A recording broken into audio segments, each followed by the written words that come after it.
AGam in Kansas, brought to you in part by Kansas Corn. Learn more at kscorn.com. So we are here at the last corn production schools here in Kansas. And today we are Salina, Kansas, wrapping up kind of a very successful week of corn schools across the state. We were getting all our corn information to approximately 250 farmers plus, and we are excited just to wrap up all the schools. So main topics that we cover on the schools and questions that we have from farmers were from production, thinking about cutting or maybe optimizing seeding rates, thinking about next year and how we can maximize increase profits.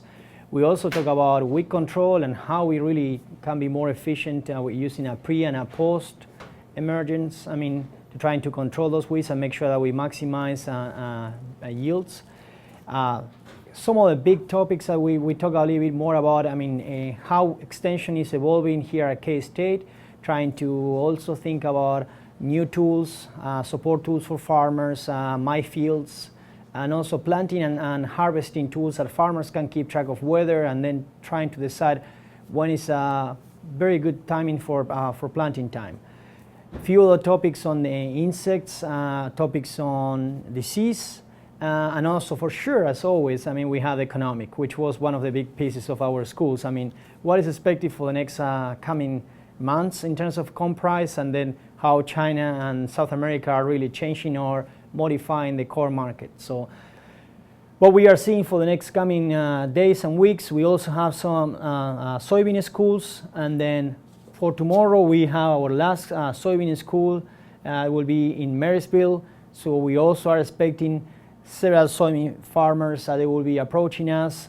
As you see the programs on the corn versus the soybean schools, on soybean we are trying to also go with a similar approach, but with idea and identification on soybean that will have more very targeted topics, and also we have a farmer panel.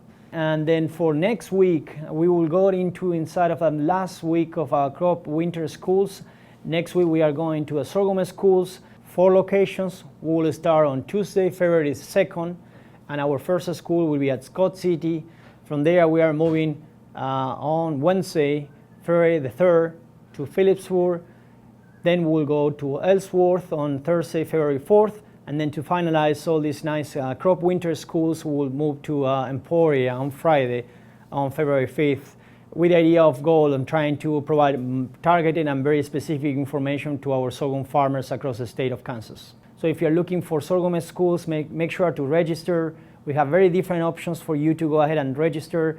You can call to your extension office and we will get someone for you, to make sure that we get your name and registration taken care of.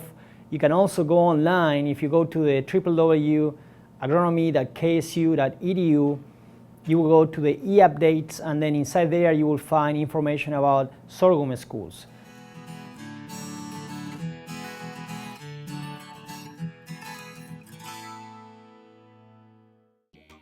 The Kansas Wheat Innovation Center in Manhattan is rediscovering ways to get improved varieties and new genetics in the hands of farmers faster. Grower-led and checkoff-funded research initiatives are bringing about positive change. This grassroots leadership provides a strong voice in Topeka and Washington, D.C. Now is the time to partner with Kansas Wheat in moving wheat forward. Kansas Wheat Commission and Kansas Association of Wheat Growers.